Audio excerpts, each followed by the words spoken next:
Do you want to know what's eating away at the productivity and the efficiency of your warehouse operation? Well, it's right in front of you and you're doing it every single day. It's travel time.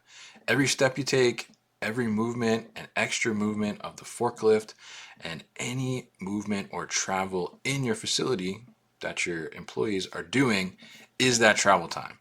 And you're losing productivity, you're losing efficiency. And in this episode of DC 101, we're going to hear from Chris Hamley of the Brecham Group of just how to identify that travel time and how to eliminate it and reduce that wasted time to increase your productivity and increase your operations overall. This is DC 101.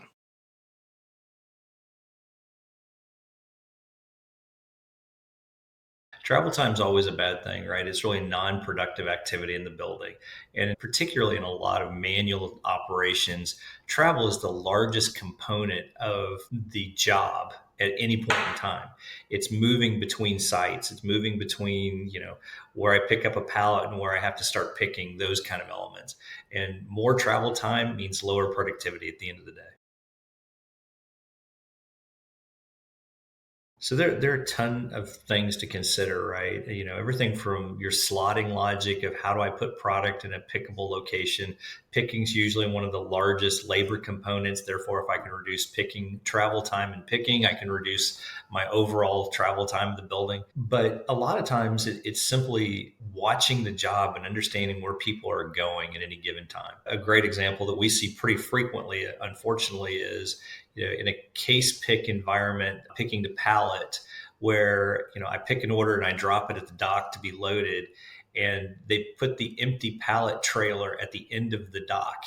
So they drop at a staging location, drive all the way to the end of the building to pick up another empty pallet, then go back to start their pick path at the opposite end of the building. It's simply understanding the frequency of movement and where they have to go. You could solve it by putting the empty pallets on the other end of the dock, or simply moving them more in quantity, meaning that have one person just run stacks over there. So that instead of having every picker drive to the end of the dock for every pallet they need, I'm moving stacks of pallets back to the other end, and the sheer frequency of movement goes down and reduces travel time.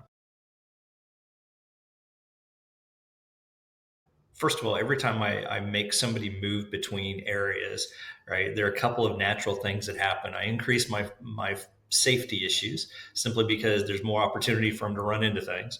The other thing is every time I allow that travel, there's more opportunity that people will naturally congregate somewhere. You're giving them more time off task to be less productive ultimately. And then finally, though, ultimately is it's about frequency of movement of how many times do people have to travel and how much of the day do they really spend doing that. And you can simply by making every order picker travel 100 extra feet, you can materially change the overall productivity of a facility negatively if you allow it to happen. Yeah, simply it goes back to just watching sometimes, right? Where are things being done at? And when you see people driving past, either with completed loads or empty forks, right? Or people walking past with carts that don't have product on them, those are all things that are good indicators that I might have a travel problem somewhere. For more information on how to get your operations to suck less, check out the Brecham Group.